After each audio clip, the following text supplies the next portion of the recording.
Hello, everybody, and welcome to the DM Emporium podcast. We're hanging out, talking, well, yeah, D&D. Oh, no, you're shocked. Wild.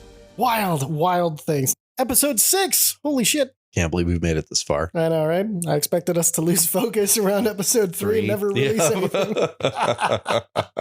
We like D&D that much. Little introductions in case this is your first time listening, because it is a relatively young-ass podcast at this point. Mm-hmm. I'm Ty, been a DM for way too long, had a 1 to 20 campaign, lasted 6 years, learned a lot of what to do, what not to do, and want to share some of that with you. And this is... I'm Alex. I've been playing for 20 years and DMing for, I don't know, probably 15 or so. Nice. I'm DMing for a bit. Hell yeah. It's funny because I was thinking about, like, why did I want to do this again? I was like, oh yeah, because I've seen so much bad advice out there. Yeah, fair. And so much hostile advice. Yeah, the hostile advice is what gets me, man. Actually, we're going to talk a little bit about that later in our segment called The Way We Play. It's going to be about how betrayal works. A little preview. See, I'm getting into the what do they call it? Foreshadowing. There you go. Yeah, like a good story. That's a DM tool. Right? Yeah. Well, before we get there, I've got a special treat for you. Sticks and stones will break your bones because we got a ranger who fights with them. Sounds good. There are heroes whose tales have yet to be told. Maybe they can find a home in your game or played by you. The Character Adoption Agency for PC and NPC seekers. This character, his name is Gerald. He's a goblin. And this one only doing a level 5 build because that's all you really need to kind of get the gist of this one. Gerald is, he's a little swamp goblin hanging out with his swamp goblin buddies, having a good old time. One of the big things about this character is he was built to be part of a I don't want to say meat grinder, but a non-traditional campaign, I should say, because like the pitch for the campaign was, hey, you're a bunch of goblins and you're actually goblins. You're not heroes or anything like that. So you get sent out, and what the DM was going to do is you get to keep the same character sheet, but every time you die, you come back as another personality or nothing, and you have to roll on a table to determine your personality, like flaws and traits and stuff. Love so it. That way you're changing characters, and then for some reason, he wanted all the goblins to have Brooklyn accents because it was going to be a comedy campaign. Sure. He'd come out, sort of talking like this, gonna get in your shit and tell you what's what, but, also, not too smart.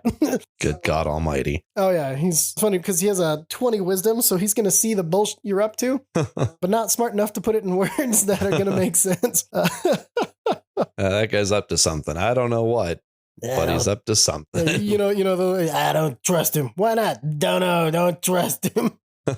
Because of the personality traits I rolled to kind of build the character around as he hides scraps of food and trinkets away in his pockets. So he always smells slightly in my brain from all the stuff that he's hiding. His ideals are people. I help people who help me. That's what keeps us alive. Not a bad goblin one, Bonds, my town or city is my home, and I'll fight to defend it. I think of that as a little goblin clan. Sure, yeah. And then his flaw is people who can't take care of themselves get what they deserve. Amen, brother.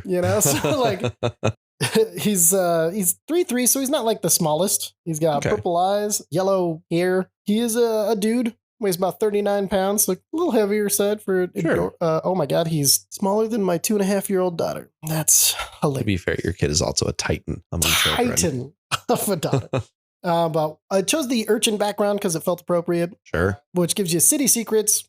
Always a good thing to help you get in and out of cities, especially since we were probably going to be raiding cities and stuff because we're goblins, actual goblins, I went ranger because I wanted to be a goblin who fought with sticks, literal sticks and stones. And so I was like, what's the most goblin thing? And I was like, oh, wait, and bugs. Oh, yeah. Oh, so I went swarm keeper ranger. That's where you're at. So in order to get my sticks and stones, though, I had to take the fighting style druidic warrior. Okay. And then chose magic stone.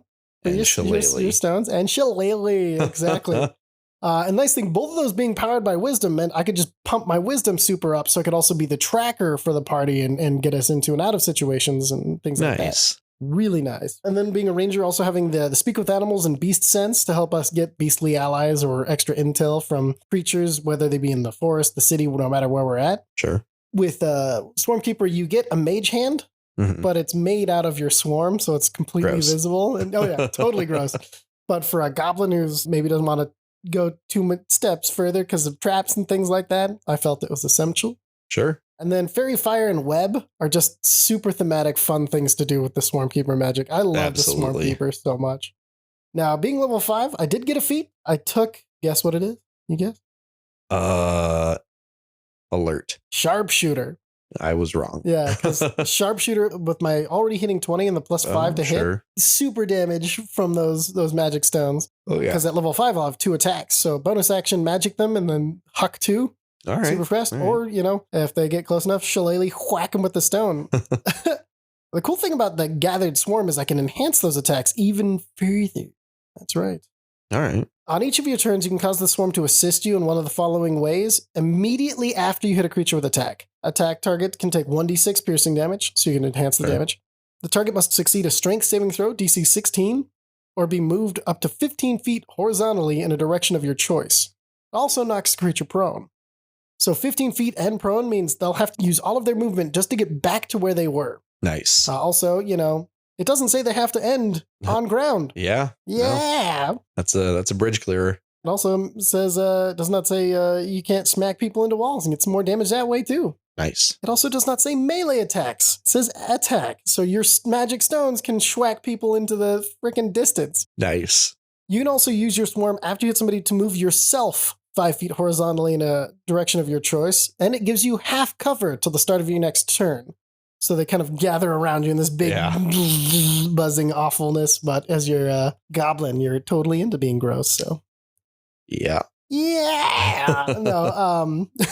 So one good thing about this build that I like, as long as I'm focused on just one thing, I don't have to worry too much about my other traits or anything. Like I'm not building a do everything goblin, because a do everything goblin would feel I feel like out of place almost. Well, if your character can do everything, why are you adventuring with a party? Yeah, exactly. Don't be the Name of the Wind main character. Yeah, well, I feel like that's honestly one of people's problems with just the ranger overall is they think they have to be able to do everything. Yeah. Fight like a fighter, sneak like a rogue, freaking nature like a druid, and it's just like, well, don't. Yeah. It's a multiplayer game, folks. Well, not only that, pick one and specialize on it. You'll be so much happier with the ranger class. Yeah. I feel like Ranger unduly gets panned because too many people think of, I want to be Drizzed. Drizzed is the hero of books. Also, that dude is like 4 levels of ranger. Most of it's fighter and barbarian. Most of it's barbarian, really? Yep, he has barbarian. I haven't gotten that far yet, so. Oh, no, it's not even a far thing. It was pretty early on. Like, this is back in 3.5, mind you. So it's okay. Way back in the day. But he had some barbarian levels because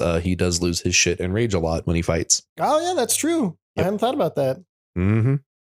Well, he also has a friggin' summonable panther. Well, that's a magic item. That's not a companion. Freaking awesome, though. Okay, so in building Geralt, Sidetrack. because I wanted him to be super that guy about things, I took Deft Explorer from Tasha's. Thank you, Tasha's. It gave me 2 languages, but I had to waste them because part of the campaign was you don't speak common, you only speak goblin, so you can't negotiate very well. Unless you speak with animals, the only other language I talk. The good thing, it did give me perception, so already starting out with perception at level 1 invested in, so I can. Yeah, that's the great thing about Deft Explorer, in my opinion, is free expertise. Dude, so good. And then I took Favored Foe. Good. Because it's just, honestly, Tasha's fixed a lot of the things I was not happy with Ranger. Yeah. I mean, Favored Foe is not as good as Hunter's Mark, but also favorite enemy is just balls. You can do both, right? Oh, no, they both require concentration. Damn. Oh, still a free one. Still, yeah, it's basically once you run out of Hunter's Marks for the day, then you've got Favored Foe to fall back on. Exactly. And then for proficiencies, I took Perception and Survival. Sure. And then I took Animal Handling because that's one of our only other communication lines that we'll have open. Fair enough. It's one of the only other places we can maybe not get destroyed.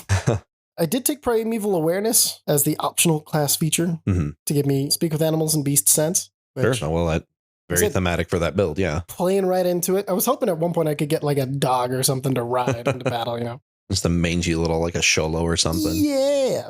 With the extra attack, get 2 attacks. As far as your ability scores, you can go with Wisdom, the main stat that I wanted. I got an 18. Nice. Next highest I got was a 15, so I dropped that into Dexterity, and then with my God bonus, it brought me up to 16. Mm-hmm.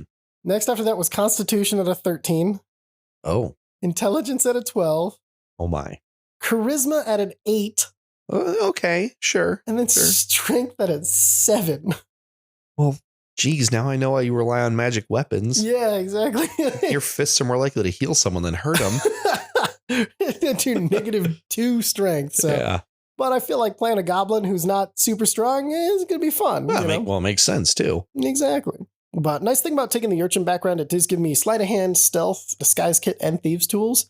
So I can dip into that rogue stuff if we don't have one, which I was expecting us not to. So, I could get in there and unlock things. And then with mage hand, you can mage hand your thieves tools.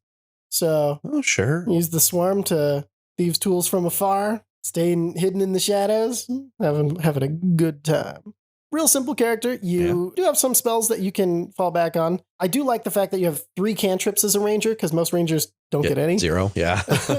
But that leaves your spell slots more open to do, you don't have to worry about it for damage and things. Take Hunter's Mark. Always take Hunter's Mark. Yep. Just too good. But I took Absorb Elements to help keep myself safe. Sure. And to add more damage to my next attack. The only other one I got was Pass Without a Trace. Oh, okay. Diet invisibility. Probably better than diet, honestly. Like, +10 is better than advantage. That's true. Sometimes I forget that it doesn't give you a numerical bonus anymore. Because back in 3.5, it was like +40 to stealth checks if you stood still and +20 if you were moving or something. It does say undetectable if you're not moving. Oh, well, there you go. Yeah, you can only be sensed through either following your footsteps or sounds that you make. Okay. So that is one thing a lot of people forget about invisibility is the reason why somebody has disadvantage to hit you is because you're still leaving tracks and stuff. Yeah. You're not removed from this world completely. You haven't gone ethereal. Exactly. Nice thing about this build is it leaves you open you don't have to worry about loot too much. Main thing you're going to want is better armor because your AC is 14. Yeah. Because your dex and I think you had leather at that point. Level 5, 14's not amazing, but it's also not a death sentence. If you can get an amulet to help boost your constitution, you'll be having a lot more HP, but hopefully with your swarm and your magic stones and sharpshooter, you won't be getting in too much trouble. You'll be staying back, talking to things, sneaking around, and hopefully you'll have enough tools to stay alive longer than most. Because, like I said, it was meant for comedic squish the goblin themed game, which I super appreciate comedy games because as long as you build the tone and talk to your party ahead of time, I think you're going to have an amazing time laughing at your goblin getting squished and knowing a portal's going to open and spit out another one immediately. Yeah. Because let's face it, no matter if it's a comedy game or not, if you have to sit there for an hour waiting for somebody to find your new character, you're not going to have fun and it's not going to be funny for you anymore if your character dies. So yeah, true. I like the way that my brother balanced that with it's comedy and you guys are here to have a good time, but you're also just goblins running forward and getting squished and having a wonderful time trying not to get squished. Well, sure. That's what we're all trying to do is not get squished. Yes. But there you go. There's a little Geralt. I'll include his character sheet down in the doobly-doo. Hopefully, oh my God, I forgot. Passive perception of 21 for a trap finder. That's the big thing for him. That's why you want perception as a little scouty guy. Yeah. Perception plus 11 for active checks, so hopefully you won't be getting caught too off surprise. Although if you have to investigate for a trap, you're kind of fucked. It's someone else's job. Yeah. +1. You look, they poke. Yeah, exactly. I think there's something over there. Go check it out. It's going to be interesting because we're going to be talking about turning, as far as thematic, how to play towards a theme. Mm-hmm. Your one-off we're going to talk about a little later is super thematic. But before we get there, does this work for you? This whole foreshadowing thing? Yeah, this is fine. All right, this is fine. Don't overdo it. I'll tolerate it. All right. But before we get there, as promised, we're going to talk about betrayal. Betrayal. The way we play. As mentioned earlier, we're talking about betrayal. Played way too much Halo. This is definitely something you're going to need to talk about with your players, but the sense of betrayal is one of the worst things that you can give a player because their character can get betrayed by the world, their cursed items, the freaking other party members. Circumstances. Circumstances. They can be betrayed by anything in the story. You as a DM can betray their trust as a player, and there's nothing worse to pull you out of a story. Yeah, that's going to ruin your experience every single time. It's one thing if the red wedding happens and all of a sudden, no, all of our characters are getting killed because we made a bunch of very stupid choices earlier. But it's another thing when you've got a super serious character who believes in honor and fealty and all this, that, and the other thing, and just everyone treats them like they're a court jester or something. It's when it completely flies in the face of your entire character concept, especially if it's something you've talked to the DM about. That's just, I mean, I don't know about you, but that's walking away from the table time for me. Oh yeah. No, and that's the thing is you have to be careful with that line of what's interesting and what's appropriate. Absolutely. Because yeah, it's always funny to make a joke, but it's not always funny to make a joke. Like, When the character becomes the joke, it is no longer funny. Yeah. And it's funny because you also have to help the whole table do that, because I've seen it multiple times where somebody in the party can be the punching bag for the party somehow. And all of the jokes are focused on that one character, and that player is betrayed because now their character that they've made and put all this effort into is a joke. Yeah, and at some point, as that player, you've got to wonder how much of this is directed to my character and how much of it's directed at me. Also, how much am I going to put up with? Yeah, You know? absolutely. Perfectly And reasonable. It's natural to try to think of a party dynamic to have one, but you're playing the heroes. You're supposed to all come here to have fun, and your Mhm. character just being made fun of or their one mistake being brought up 7,000 times is never that fun for a player. So yeah, changing the context of the character so that way, no matter what the player does, they're just that context is a huge betrayal. Ooh, that's a guilty face. Did you do this? Yeah, What did you do? There's a campaign that I'm currently a part of where one of the characters, was not mine, committed basically a bunch of crimes that dipped into war crimes. And we have not let him or his character live that down. By the same token, he also murdered like 20 people that didn't need to be murdered. Well, and then blame them on the striking workers Yeah. who also got massacred. He did a bunch of scumbag moves, but He also basically was a war criming Pinkerton for a little bit. Yeah. On accident because he wasn't paying attention. Yeah.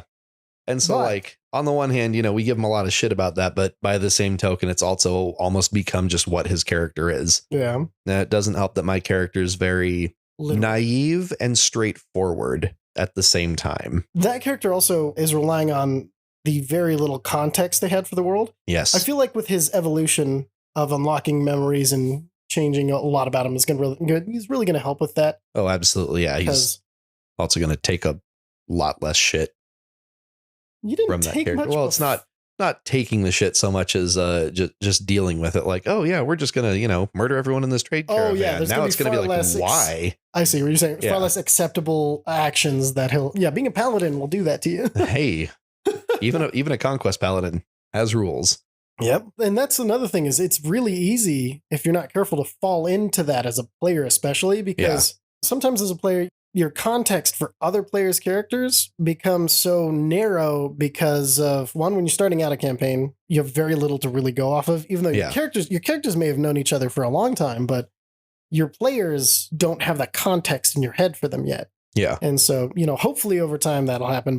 I do have a no punching bag rule at my table now because it happened for a little while and it got ridiculous. Well, no, it's a really good rule to have. And that's kind of one of your jobs as the DM is not just to not betray your players, but also to make sure that, everyone's playing nice in the sandbox that you have given them to play in. Yeah, it's a huge part of maintaining tone as well. Oh, yeah. Because if you have characters going a bunch of different directions and then everybody's starting to not like each other or they're like each other's characters or feel like that the character is doing something or starting to take it personally. Yeah.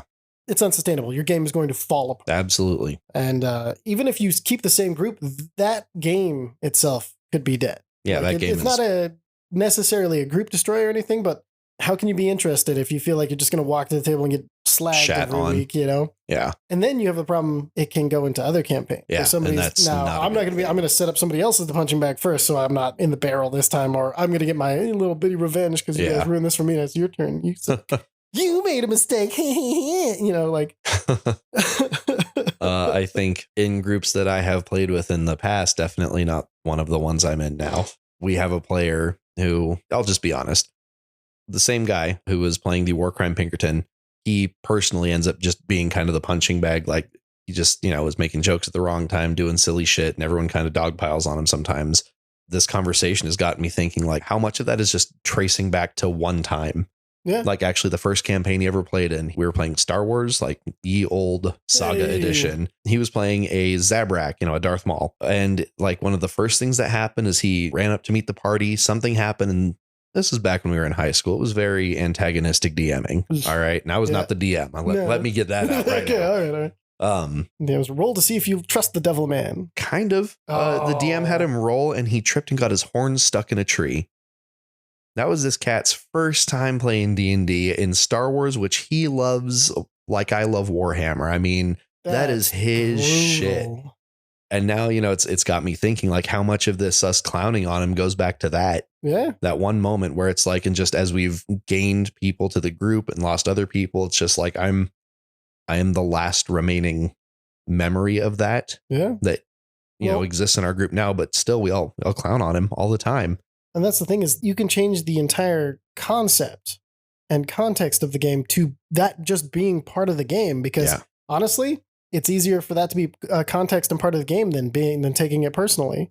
Because eventually, if it happens to you enough, you're just gonna be like, that's just the game. That's just what happens. I'll get my digs in when I can. And it becomes part of the context and it'll happen. It'll happen so often that you're constantly breaking out of tone and context inside of your own game because of this precedent that you've set. Yeah.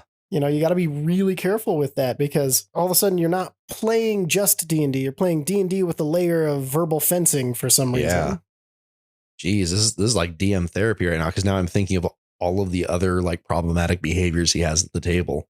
And they're all linked back if you think about how it would all link back to, oh, this is my first time playing and it's instantly DM versus player.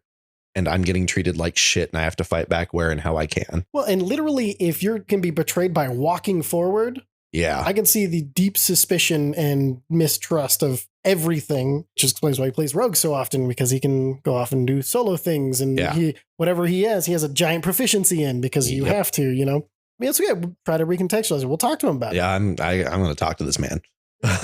He and I are going to sit down and I'm going to make some apologies, honestly. Perfect. Well, and it's funny because, that's one of the double-sided aspect of playing with friends instead of strangers. Yeah. Is there is a certain amount of stranger respect and things that you'll only do to friends without thinking about it because in other contexts, that's perfectly fine. Like, a little poke, little fucking around with each other, little digs. That's part of being friends sometimes. But absolutely.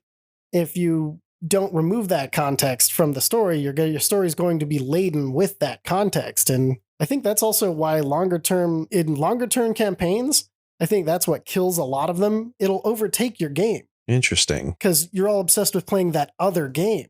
You're playing the one-upsmanship. You're playing the verbal jousting. You're not playing D&D anymore. You're focused on that other one. And then D&D is no longer the primary thing and no longer as interesting. See, this is foreign territory for me since all of my games die by level 5. This might be why. 15 years. I think the highest we ever got in one of my games is like 7, which we're gonna fix. We're gonna fix it. We're working on. I'm here to help.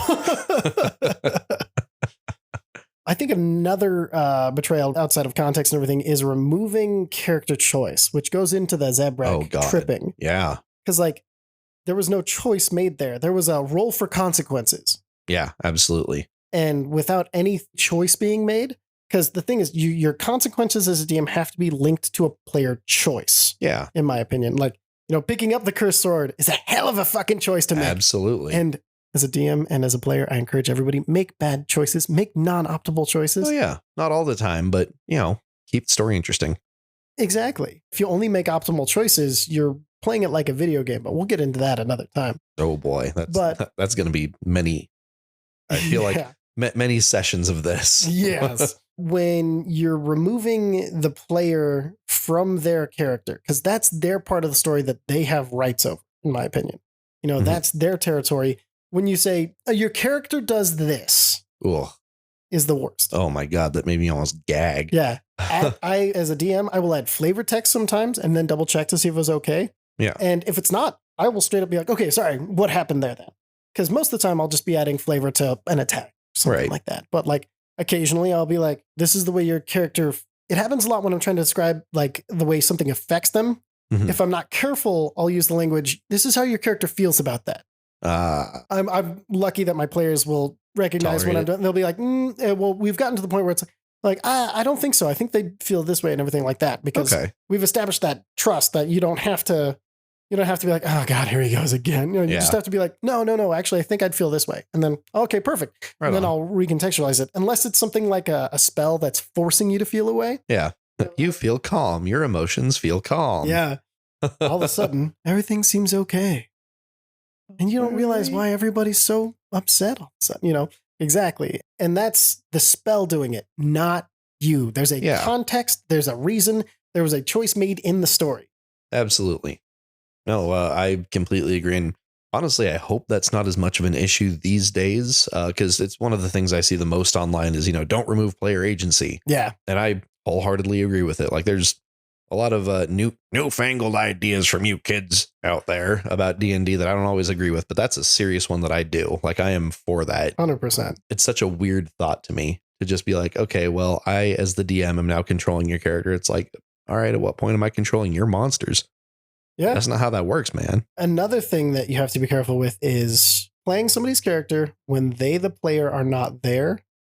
You have to be, as a DM, and I know this might sound really contradictory, be ready to retcon. Yeah. Like if you do something that betrayed their character or they feel like they wouldn't do, be ready to retcon, talk to them about it, talk to the group, reestablish what actually happened in the story and move forward. Absolutely. Because there can always be good reasons to retcon. Yeah. And I'm not talking about like party wipes or anything like that. That can add to the story and you can move on from there and things like that. But like if you do something horrible, like you say you're a rogue and you feel like they didn't pass their perception check and they stabbed the halfling in robes. Oh no, it's a child. They killed a child. It's a major character thing and a huge betrayal. Harsh. Oh my God. Yeah. It's just had that stupid Tom Cardy perception check song stuck in my head. That sort of thing where a major thing that'll change everything about their character, their context, so many things to deal with, and they weren't there for it. Avoid those like the plague if you can. Absolutely. Dude, I mean, we've been playing together how long? Like I'm to the point where I won't even play a session if one of the characters is missing because I don't want it. It feels weird for me as the DM to play their character. Yeah.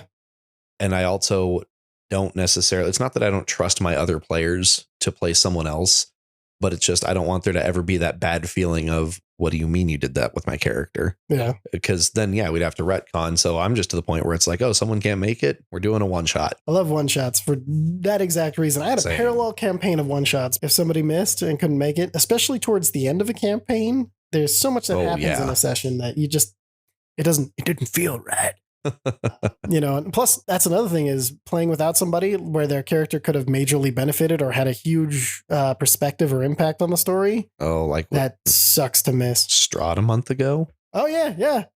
Where I could have been like, here's the scroll of resurrection to prevent this entire side quest, and maybe we could have won the fight and shit. Yeah.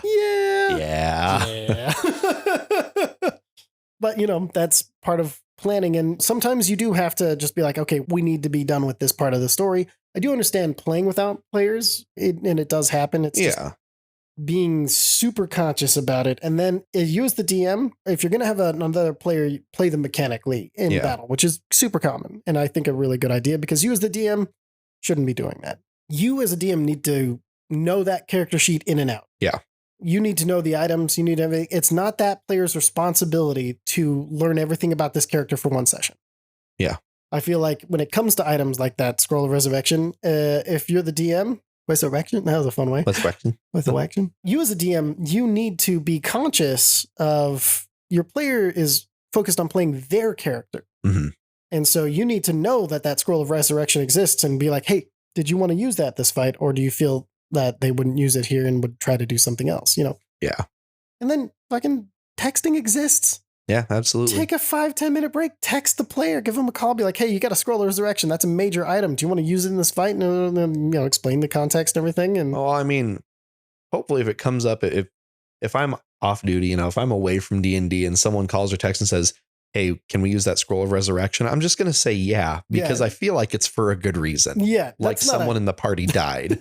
I mean, there's literally no other context. Yeah. Yeah, exactly. Or, a major NPC died, but I feel like we're not just going to use it on a rabbit. Sam Smorkle the Goblin who died in a tavern fight. I love Sam Smorkle already. Everyone loves Sam Smorkle. That's the thing is you got to respect the consequences of what happened in your game, not just the juicy plot points that could happen. Because if you respect the story over all else, you're going to end up accidentally or purposely, if you're not careful, disrespecting your players, because you're going to want things to happen too badly. Yeah. You're going to be obsessed with the story you're planning on telling. Yeah. At that point, you might as well sit them around the table and read a book to them. Exactly. And that's this thing, writing out plot points and everything that where the character has to act a certain way for it to happen. That's not good. Like I had plenty of hijack the party moments in mind, but it was things that were happening to them. It wasn't forcing them to make choices. Like I had a Fey Dragon, just they were celebrating, some stuff, and they had sat in a room and were eating breakfast, and he puked sparkly magic everywhere, and they were in the Fey realm because it was a Fey trap that the dragon had been monitoring them since level 3, and they were level 7 at that point. Jeez. Literal year, I think, in real time. Long con, exactly. Well, they just picked up a Fey Dragon from a peddler on the side of the road. Oh yeah, why wouldn't you? They're so cute with little butterfly wings. Oh, they're so way. Idiots. New players not knowing how rare that would be, and things like that. Yeah. So New players, that'll get you every time. Yes, there was no agency in moving to the Fey realm, but it was a choice that was made and something happening to them. It didn't rely on them making a specific choice. Yeah, that was always going to happen. The sun was going to rise tomorrow. Exactly. It wasn't you had to become the knight of the queen for this to move forward. Or Well, those kind of plot points, like it just makes sense not to build around that because let me tell you, 20 years of playing, you will never properly plan for all the dumb shit your players are going to do. God bless them. And don't forget, you're going to have a hard enough time. You're playing the world. Yeah. Focus on what the world is doing, because your players are, they're going to change what is happening in it, but they're playing the stone cast into the pond. You're playing the pond in every ripple. Yeah, exactly. That's hard enough as it is. Seriously. So don't try to plan where the rock's going to go. That is nicely put. Perfect. Speaking of one-offs, I think it's time to dive into this one that you've got kind of prepared for us. I've got some stuff. All right, let's get into it. One-off wonders. Building a session your players will never forget. All right, what do you got for us? So this is actually not necessarily a one-off, but it's more of a short shot, which I was planning a lot of for a while until I realized it would take almost 3 years to get to the big campaign it was all building for. Nothing wrong with that. I just want to get to my dessert already. I don't want to have to eat all the meat and potatoes. On the bright side, whenever anybody misses, we have the parallel campaign short shots we can go into. There's so much. But this is a World War I short shot. Now, it is designed to be used with ultra modern, but honestly, you could reclass pretty much everything and have it be fantasy. It's disgustingly easy to make World War I a fantasy thing instead. It's really funny. When you pointed out to me that the trench is just a dungeon. Yep. With traps, with enemies, with you gotta keep your head down. There's the roof, and then until you get to no man's land, Oh yeah. It's no time like the present to get it started. So and you know what? One shots are the perfect place to show the world happening to players. Yeah. Because they have to be more guided than just an open campaign, but the things that are happening to them are so immediate and so intense that they have to address what's happening. And World War I assume there's a mission you was given. Let's get into it. Yeah. Well, to start, actually, because now this is designed to take place around the Battle of Passchendaele, which I think I'm pronouncing that correctly. And I think we've touched on this battle before. Because you were giving me shit about how I pronounce it. Well, no, I was joking because I don't know what it is. Big battle. Doesn't matter all the context and everything. What you need to know is it's World War I.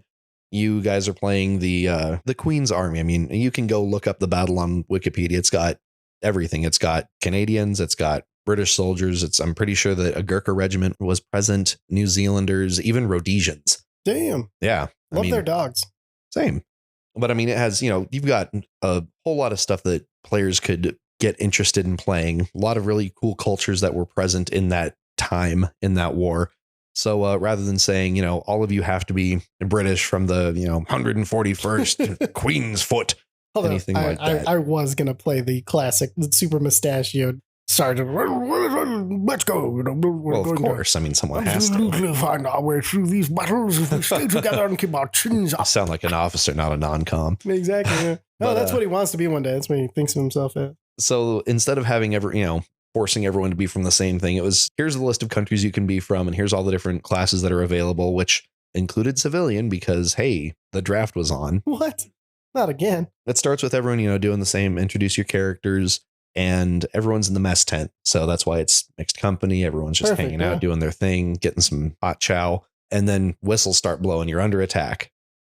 It's happening. Oh, no. Yeah. The line's being assaulted, and no one expected this to happen because why would you? It's lunch or brunch or breakfast. Yeah, it's brunch in the army. Nice spot of tea. I mean, I know the British Army, but whatever. But, the point is the attack comes. Everyone's forced to react to it. Yeah. It's the world happening to you. It's all of a sudden everyone is thrust into very serious, hey, this is what combat looks like in these 20-foot long hallways where everyone's got bolt action rifles and bayonets. The call to action. Yeah, exactly. That's literally what it is. Yeah. So, and that wasn't designed to be a very long session necessarily. The bulk of it would be touching up character sheets. Yeah. Because it's always going to happen. It's always. Then character introductions. Session 0.5. Yeah. The character introductions in and out of character. Because, it's one thing to say, you see before you a strapping 6'1" British man with a wonderful mustache and a monocle and, monocle. Yeah. All this wonderful stuff. He would clearly stuff. have a pince nez.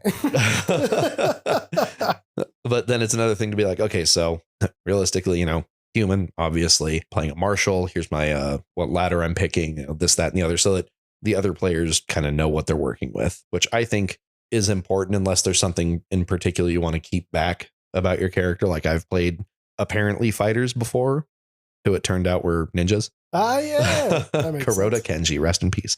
One of the real ones. No. Right up there with Raynal. Hey. But anyway, so, I think it is good for players to go over that stuff out of character, just kind of have an idea of what everyone's doing so that, 2 rounds into the fight, the marshal doesn't look over at that guy with the rifle standing next to him and go, what are you doing? And the guy's like, I'm a sniper. I'm sniping. What are you doing? So anyway. Well, also with one-offs and short shots, you want to make sure that you have a more balanced party because there isn't the time to grow into roles and everything. You need to kind of have them a little bit more defined to start out. Oh, absolutely. Oh, and I forgot to mention at the beginning of this. So the concept of this short shot is 12 hours of hell. The whole short shot takes place over the course of 12 hours. There will not be a long rest. Oh. And that's something that I would definitely be open with everyone about from the get-go is, hey, no long rests, maybe short rests here and there if you're lucky, but resource management like health and stuff is going to be a big important part of this. And this is World War I. Ain't no healing potions. Yeah. And that's, as a DM, whether it's a long campaign or a short shot or a one shot, things like that, you really need to be open with from session 0. You need to let people know, because if someone goes into it thinking, oh, this is just going to be D&D, 5th edition. Yeah. They're in for a world of hurt and not in a fun, oh, this is exciting and what this world is way. Short shots or long campaigns, if somebody's expecting a different tone or they bring the wrong character, they don't have the right concept of the world, they're not going to mesh and be able to have fun engaging with and telling their side of the story. They're just going to sit there going, this is weird. Yeah, that's actually to move off topic into something that's a little closer on the calendar. That's something that's going to be a big part of the upcoming ultra modern, like the space game, is part of the series of session zeros we're going to be doing, is what everyone's, not just mine, but everyone else's campaign expectations are. Okay. Because it's important. It is. And I'll tell you that story after. Honestly, my next campaign, I'm starting everybody out with magical items. I'm going to give everybody 3 things that they want. Literal things that they would like for their character to find and have the potential to get, because it is so much fun to get the thing that you want. Yeah. I want to make sure that you guys don't just end up with a backpack full of magic items that are just there. Backpack full of mithril chain shirts. Yeah, we melted them all down to make a block and sold it. Because who's going to wear these and no one's going to buy them? Yep. Shit. And no one can afford them. Yeah, exactly. So to get back to the short shot. So that was the first session, is, reacting to this contact. Very, not necessarily hard and intense fight. I mean, you're starting out level 1. If the fight's too intense, half of the party is going to be re-rolling characters for next session, which is also reasonable. It's a World War I game. If you're doing that as a GM, I highly suggest having a stack of other members of the regiment. Yeah. This is kind of like the Goblin game where you need some backup. Yeah. But you got to make sure you don't want to kill everybody, because then the heart of the mission, you need somebody to carry on that heart of the mission. I feel like the story absolutely. To be satisfying. Yeah. Kind of brings us to the second session. Second session would be counter assault. We're going to make those bastards pay. They attacked us during breakfast. So is the first one, as far as design goes? Is it like you head to the line and you have to fight there? You have to fight your way because the assault comes at just a weird The worst time. time. Yeah, the worst time. So you have to fight your way back through your own trenches to get to the trench line to push them back across no man's land. Gotcha. Then the second session picks up pretty much as, the Germans have turned tail and they're beating feet, and you're not necessarily chasing them down, but you're following them home. And Visually, sorry I'm trying to imagine this as like a maps. So is it a bunch of like 10-foot wide literal lines and tunnel? What would normally look like what you'd think of as like caverns, is looking from a bird's eye down? Yeah, kind of. They would be open topped for a lot of it because that's kind of how British trench lines were for certain parts of it. So you could jump into the next one if you had the you could guts hop to? over. Oh, Now you'd have to be careful because there's barbed wire in a lot of places. Yeah. That's dangerous terrain, which And- I don't think they have that in D&D. That's a Warhammer term, but no. And you'd be able to hop between the hallways of the Ooh. dungeon, so to speak. yeah. But also it's some of it's 10 foot wide and some of it's 5 foot. Like the trench line itself is probably going to be 5 foot wide because if you look at how they were designing everything, realistically, it's enough room for one guy to swing a bayonet wildly, which is a 5 foot square in D&D. But you fight all the way back up to there, which, a lot of it's taking pot shots and falling back and then pushing forward. And no one's really taking damage or dealing a lot of damage necessarily because, again, level 1 characters, if you're assuming, 1d8, so 8 hit points plus a roughly 2 in constitution, 10 hit points, and everyone's carrying a bolt action rifle. It does 1d8 damage. No. Yeah, characters are going to be dropping if you focus too much on the combat. You want to focus more on the tone and the theme, and like they can hear shells falling around, and occasionally people are getting rained on dirt on them and stuff, and go for that more than necessarily trying to make it some sort of grindy slog. Yeah, you want to set the tone for the rest of your little short shot. Yeah, exactly. You want to make sure everybody feels pressured there. Yeah. The stress timer. The stress is the thing. Yeah. Because, well, that's the thing is it's not that they have to complete the short shot in 12 hours. They're There's not characters. a timer. Yeah. There's not really. It's just shit keeps happening because this is a brutal, violent, grueling conflict. Makes sense. So you want it to be a little stressful. Oh yeah.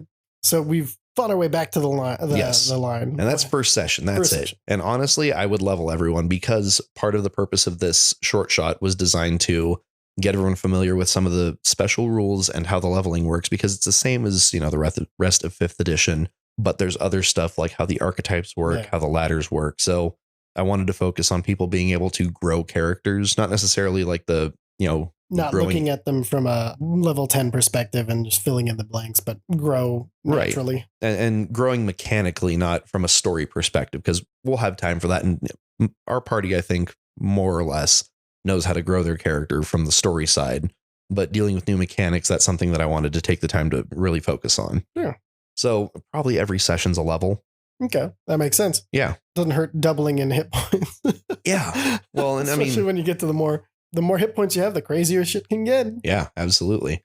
That's the end of session 1. Everyone levels. Second session, counter assault. So we've made it back to the lines. The Germans are running.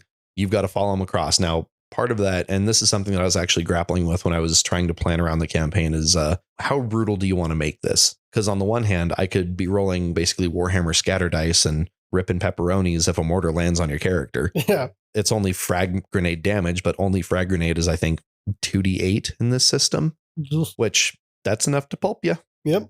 Heaven forbid you have 3 people in a 5 foot fucking 10-foot square or whatever, There were rules to warfare like this. Some of them are don't clump up. Yeah. But which anyway, players won't know. Yeah. And that's, that's part of the how steep of a learning curve do you want? Because this is not Warhammer only war, where it's just like, oh, we're playing an entire regiment of guardsmen kind of as a character, so we can just replace dudes. Yeah. I mean, you could do that, but this is D&D we're talking. Anyway, the way I decided to go with it was not to do that.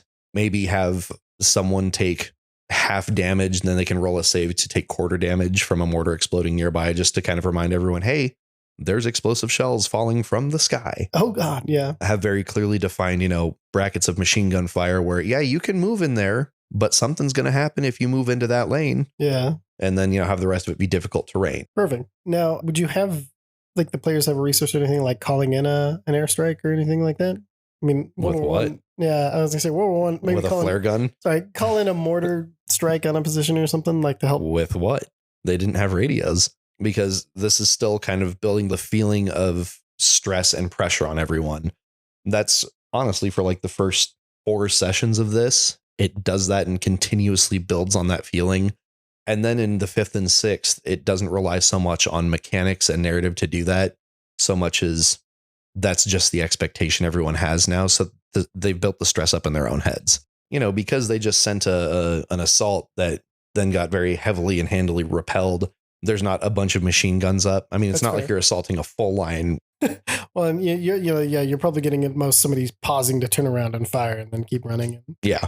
Kind of the second session, you run across all this dangerous terrain and everything. Then you finally get to the trench line, and then it's going to end with you clearing into the trench line, but not getting deep into their trenches. Basically fighting enough to, for lack of a better term, establish a beachhead. Now, with running short shots like this, if the players get to that point early, like we're saying, like, maybe you had planned it was take 3 hours and they get there in an hour and a half. How do you handle that? It really depends on the situation. For this, we could go ahead and start dipping into the next part, because the next part could actually take a really long time, or it could also be short. I don't mind, depending on the context of the situation, drawing from the next session. Okay. That can sometimes become an issue if you've planned something like leveling every session. As you say, leveling every session, at the end of that, I'd be like, hey, let's take some time and talk about leveling, especially since you're hitting level 3, which is a lot of stuff to deal with. Yeah, a lot of new special things. Now you get your archetype. Exactly. What's that? It's like a subclass, but agnostic. It is. No, class it really agnostic. is. It's pretty good. No, do you feel like you would do that before diving into the extra stuff, or dive in the extra stuff and then you say you leveled afterwards and let them on their own time? It depends on how much time I had left. Like if in your example, I planned for this to take 3-4 hours and it took an hour and a half, then we're going to dive into the other stuff, maybe take about 45 minutes to an hour to do it, get real close to where we wanted to be anyway. Sure. And then I might call it a bit early and say, all right, now let's level up and let's talk about subclasses, how they work, Gotcha. what it means, do all that stuff. Okay. Perfect. Session 3. All right. So we've hit the trench line. It is mostly empty. They're going to have to bayonet a couple of people. Like you do. Like you do. Third session is clear the enemy trench line, finish clearing that front line where all the machine guns and everything are set up. And then deeper into the trench complex. Now the trench complex, that is the dungeon part of this. Oh, cool. Okay. That is like the actual, like, goes underground. Light is dim. You're going to have flashlights and stuff. We're all human. Well, none of us have dark vision. Lanterns, actually. Going into the trench complex. So that's where players are going to have to start dealing with like booby traps, mines or grenades that are tripwired up to stuff so that, if someone steps the wrong way or fiddles with the wrong thing, then there's going to be an explosion, which could then lead to a cave in. Like it's the whole thing. There could be empty pits. I mean, we're talking, if you've seen 1917, you know what I'm talking about. Okay. And there are a couple of dead ends basically where it's just frustrating, but I didn't put too much of that in there because on the chance that not everyone has dark vision, I don't want it to be 3 hours of exploring dead trails. Yeah. Because I still want to keep that sense of pressure up. Any traps you're particularly proud of or find interesting? Tripwire stuff I just think is really cool, and it doesn't get used a lot in D&D because aside from Alchemist Fire and spell traps, there's not really explosives. And they're just neat. And I think they're cooler than just an empty pit or a pit of spikes. Well, I was really looking forward to that moment when everyone's inching forward in the dark. And, I do the, perception checks for everyone. And and that's all I hear is like clink. Everyone make dexterity saves. Yeah. Damn it. I didn't plan to spend too much time in the complex, just enough to, again, kind of put the pressure on, spend some resources. Yeah. Because, they're finding fewer and fewer enemy soldiers as they clear through this trench line and everything. So they're thinking, all right, neat. We've cleared this. We're going to be wrapping up. Awesome. And they get to the center of the trench complex. They find the kind of command room where all the staff probably would have been doing all their stuff. And then they find the paperwork that shows the actual trench line, another 600 to 800 yards, a kilometer farther back. And that's where the session ends. And then session 4 opens up with them taking a bombardment. Now they're underground. They're in the trenches and everything. All of a sudden it's raining dust. Vision is hard. Like even if you've got dark vision, doesn't matter. Everything's choked with dust and smoke and everything. So they're trying to run. Everyone's trying to remember, how do we get out of this fucking place? And either they can get out and pull back to their original line, which is just going to mean that they have to do a lot of this over again. So that could extend the sessions. Yeah. That's a potential thing. Or they push through, get to the other end, and then establish their own little defensive line. Now, this is where it kind of gets interesting and weird because I had a couple different ways I could go with this. But my favorite was, they start taking the artillery and, this is taking the course of a day. Like there's been a couple of hours. If we're kind, we might throw in a short rest somewhere in here, but we haven't really had time. If you think about it, I mean, it's been go, go, go this entire time. And even if, they get out of the trench complex and they start setting up a defensive line on the other side of it so that they can fight the enemy soldiers that are, lobbing artillery at them. Yeah. That will be probably the first time that they'll have time to take a short rest. Yeah. And if you're a kind DM and you heal them fully when they level, great, fantastic. If you haven't done that because you're waiting for them to take a short rest to get all their hit points back, woof. So you've lost at least 2 people by this point. I guarantee it. There's lots of healing in D&D, luckily. There's the medic class. Exactly. In Ultra Modern. Hopefully you brought a medic. Yeah. Well, there's also Inspiring Rally and stuff from marshals. There are ways to get your hit points back. Like you're not just up shit creek, but it's going to feel tight. You're definitely seeing logs in the water. Yeah. And that's kind of the part of what I wanted to do with it was, it's one thing to set everyone down and say, okay, so here's how all these rules work.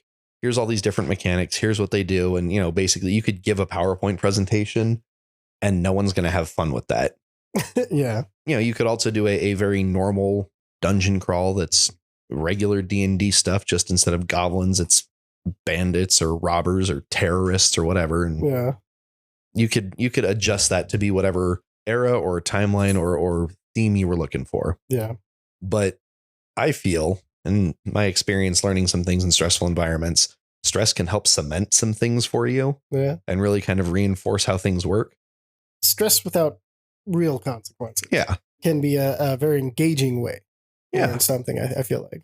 Well, and, it's not like you're running through, just 4 straight hours of all of these stressful scenarios. I mean, you've got one thing happening, then you have a week off to breathe. And then you come back to it and you go, oh, Jesus Christ, that's right. We're in it. I am pushing a guy off of my bayonet as we start this session. Oh God, that's right. It's you get back to the stress quickly. Yeah. Well, and that's the theme and tone. As long as you're choosing one, sticking with it and maintaining it, those are some of the best things you can do. Yeah, it's going to be a stressful short shot, but at the end of it, you're going to remember it as remember, and then this and then that, it's going to be a fun thing. It's going to be that fun kind of stressful, like playing a Dark Souls game or something.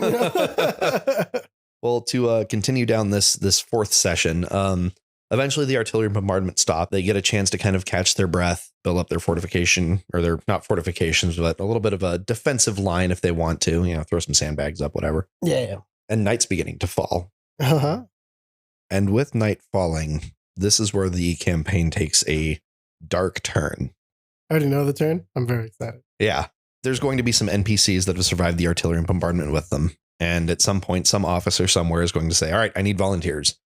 And the party will be voluntold. They will volunteer. They will be voluntold. No, that's the thing about the army context is that being voluntold is part of the world happening to you. It's not a choice you would have been even given. So yeah, it's not railroading. And honestly, if anyone complains, you can say, all right, your character can sit back here in this trench line. And that's part of the giving that session 0 context is like, remember guys, if you really want your character to live through this and, decide that they drop out at some point, we're going to keep going.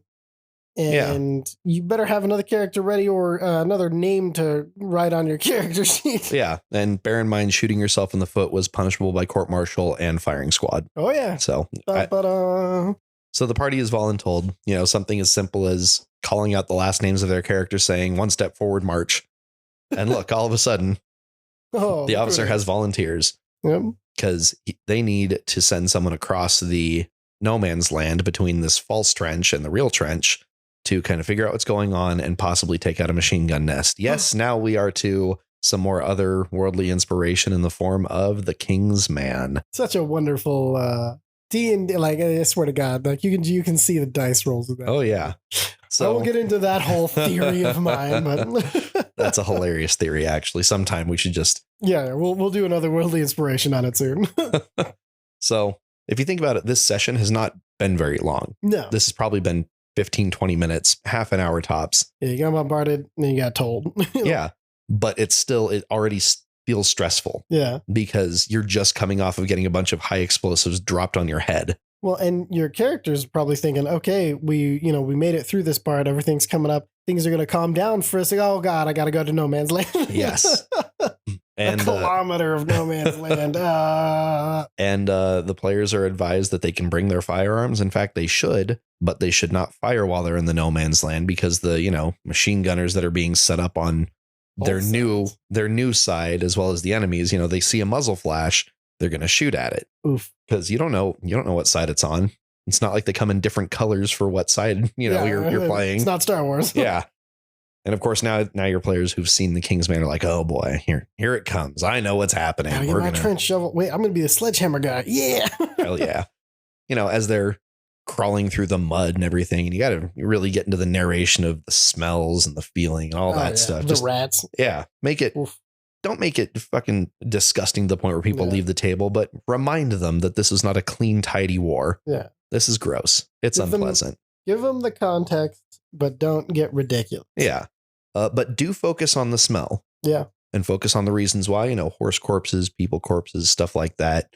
Because this is land that's been fought over for years and years now. It doesn't matter where the German lines were 2 days ago. 3 months ago, they could have been 2 kilometers forward or 6 kilometers back. The way that the lines shifted in this war was ridiculous. But focus on the smell. And I keep saying that. I keep repeating it. Because as the players go deeper and deeper into no man's land, in the dark, in the mud, in the filth, and the stink, the smell's going to get stronger and stronger. And eventually someone's going to make the perception check and realize that there are ghouls closing in on them. Yes, that's right, ladies and gentlemen. Straight out of the monster manual in the G section, ghouls. For the OGs. Yeah, for the OGs. As in, oh, geez, we're screwed. Oh, I was thinking OGs like original gamers. No, it was. Yeah, so at least one of your characters is going to pucker up real tight, and I don't mean in their face when they hear that. And yeah, so then it's, roll initiative, fight a couple of ghouls. Don't fire your gun. Do not shoot those guns. Bayonets, entrenching tools, shovels, hatchets, all those cool little, at some point, and you might have pointed this out at the beginning for your players and said, there's a couple of weapons lockers and stuff full of this, that, and the other special thing. Or, your Gurkha players drawing their reskinned scimitar that's a kukri, and it's happening, right? It's going down. They fight off the ghouls. It's going to be a tense moment the first time someone gets paralyzed by them or something. And, it's all that thing. And, don't overwhelm them. This isn't Left 4 Dead or anything. You're not hordes and hordes of undead. We're just a couple of them sneaking up on the fresh meat. And, for those of you that are aware of the lore, ghouls stink. Like, it's not like troglodytes where they have stench, but that's like a thing. They smell like rotting bodies because, hey, what's their favorite food? It's not fucking salad. What is it? No. But, and that's part of what's drawn them here. But also, your players have got to be thinking, wait, hang on. Hold on. Undead? Actual undead? Like, these aren't just weird people. Yeah. And be very clear and obvious. No, these are undead. Yeah. The dead walk happened again. Yeah. Magic has happened. That's the thing. Why is magic happening in my World War I game? What's going on here? Yeah. And so, they fight those guys, get across. Realistically, what'll happen, like, just because your players there's going to be some oh shit moment that's going to take like a couple of minutes for everyone to calm down at the table. Have them find a foxhole. They can hole up there for the night, take their fucking short rest. Dear God, give it to them at this point. Yeah. After the ghoul fight, give them a crater with a short rest. Then they can get back out. Now, this is the part where the sessions start to get a little hazy depending on how you want to play it. Okay. But I would suggest doing the short rest and ending the session. Because if you've taken your time to narrate how gross everything is, you're going to have players that are doing like, investigation checks or perception checks, like poking around in the mud with bayonets to see if there's landmines and shit, all sorts of stuff. And, draw that out, like really kind of make them feel the stress of just a hostile environment that's not even dealing damage or doing anything. Yeah. It's just unpleasant. It's just everything has the potential. Yeah, exactly. Being surrounded by awful potential and having to defuse the potential in the direction you want to go as well as you can without knowing whether you actually made it safe or not is enough to build that tension and make that story and that moment memorable. Absolutely. The next session you start, they've short rested. They wake up bright-eyed and bushy-tailed after 50 minutes of a nap. Right there, bushy-eyed. They get out, they crawl out of their little foxhole. They make it to the enemy trench lines. This is where things will once again get weird for them. They'll kill off a machine gunner or whatever. Machine gun team quietly. They get into the trenches. Then they can either, depending on how you wanted to have the motivation for them going, they could then fire a flare gun to say, hey, right here is where the shit is. And, call in artillery strikes, or they could, do their thing, try to kill a couple people and get back out. Yeah. Whatever you want the motivation to be, pick 3 World War I movies, watch the night raid scene, pick which one you like best for the reason to go. They're going to start noticing that some of these soldiers, they put them down. They just keep getting back up. What are they putting in the coffee here? These chocolate bars don't exist till the next war. What's going on? All you have to do, if you're taking like if you're running out of the ultra modern book, you take I forget, it's like a CR 1/2, not the guy with the gun, but it's a guy with a gun that's a rifle, or take the guy with the gun. Just give them a bolt action rifle and a bayonet, and that whatever that rule is from zombies, I forget what it's called, but it's the unholy fortitude. Oh yeah. Just that. That's all you have to do. And you don't even have to give them guns if you don't want to. You can just have the dead rise and start slogging towards them, and people are going to start panicking. Now they can use their guns because they're in the trench line. And they're level 4 at this point, right? Yeah, they're level 4. So you can, I'm not saying, again, it's not Left 4 Dead. Don't overrun them with a horde of zombies unless you want it to end here, which is fine. Yeah. Totally reasonable. Give them some zombies to play with and let them see what that's like. And add more context to how deep this undead thing is starting to get. Yeah. Just show them, because there's probably at some point someone at the table, unless you've got a very well-adjusted group, is like, oh, D&D with guns. Guns are so overpowered. This, that, other thing, blah. Show them that it's still just 1d8 damage. Yep. And it ain't radiant, son. So, yeah, and then you can, I would suggest ending it there if you just wanted a purely World War I with some supernatural themes. Yeah. In my version, there is an extra session where after they fight off, a bunch of zombies and aliens land, and it's a whole thing. But that's perhaps too many twists for the average group. As far as the short shots go, I like that the structure of it, keeping it to 4 sessions where you hit very distinct feels for each one. So you have just this kind of nice flow to the story. You got 4 sessions to get in, to get out, to tell the whole thing. And starting at level 1 and even, staying relatively low levels, that pressure and that the tensity of the situation is just going to make everything have that feel that you're looking for. So I feel like if you're looking for something with that sort of structure, you're looking to do a more historical thing, I think this is a wonderful 1 to 4 shot, depending on if you just want to, if you just want to speed run this in one, you probably could. Yeah. You turn each session into just encounters instead, and then spend a little less time on that if you think you can get the right tone out of it, or if you just want to run through it because you think it'd be a fun one. You can also, if you do want, give them D&D classes and just see what they do with it. And then you can introduce the undead a little earlier because, that's what they're expecting. And you can also, them in magic and stuff, you could have them face maybe a corporal necromancer or something. Oh, yeah, absolutely. I just love the presentation of the idea of, how you can use the story structure of a sudden battle and using, World War I, because it has those actual, like you said, it's a freaking labyrinth. It's a dungeon crawl if you want, expanding on that, I think is a unique idea that also let your players know that maybe they need a break from fantasy and you just want to give them a little, they want a little something different. And you're just like, hey, I got I heard about this thing. Let's give that a shot. Well, if you don't even want to get into the full ultra modern experience, which I guess I can understand, there's definitely some different rules and stuff. Like Ty said, just do normal D&D but if you still want it to be World War I themed, reskin your crossbows. There you go. Done. Easy peasy, lemon greasy. Hell, if you have to tell players, only officers have magic, so only one of you gets to be the magic wielder, and that's spicy. Yeah, exactly. Because you had the upper class education to become a wizard, because there you go. That sort of thing. There's lots of layers of stuff that you can throw onto this and just have some fun with. And the nice thing about it being contained to a battlefield, you can just reskin the whole thing if you want, but now you have your plot points, your call to action, your narrow fights, your tone, your no man's land of things can happen. Because let's face it, if you don't want to use gunfire being the thing keeping you down and not using it, could be spells. Yeah. A fireball and a mortar feel the same on the receiving end. You could make this an assault on Hogwarts if you fucking wanted to. That's the beautiful part about this short shot, is it gives you this nice story structure with very directed enemies and very directed allies and very directed what you need to do, where you need to go, without forcing you in those directions. It's the world happening to you and the world constantly happening at you, which is the beautiful tightness of short shots and one shots, which that's one of the strongest parts about them. You know, you don't have to maintain it for 6 years. Yeah. You know? So you can also stay focused. So if you guys are interested in this sort of thing, do it. Yeah, absolutely. As always, I think I got to thank our sponsors, K9medicinals.com. They provide nice, nutrients and things for your dogs. Just help them live a little better, a little longer, hopefully. And then we got Hyperliminal t-shirts. They're a really cool t-shirt company. They've got just these amazing designs. There's classic stuff like one of my favorites is Mark Twain with lightning coming out of his eyes and everything. It's saying, the world is not too full of fools. Lightning is just improperly distributed. Really cool things like that. And really unique stuff, too, that I think y'all will like. So go check them out.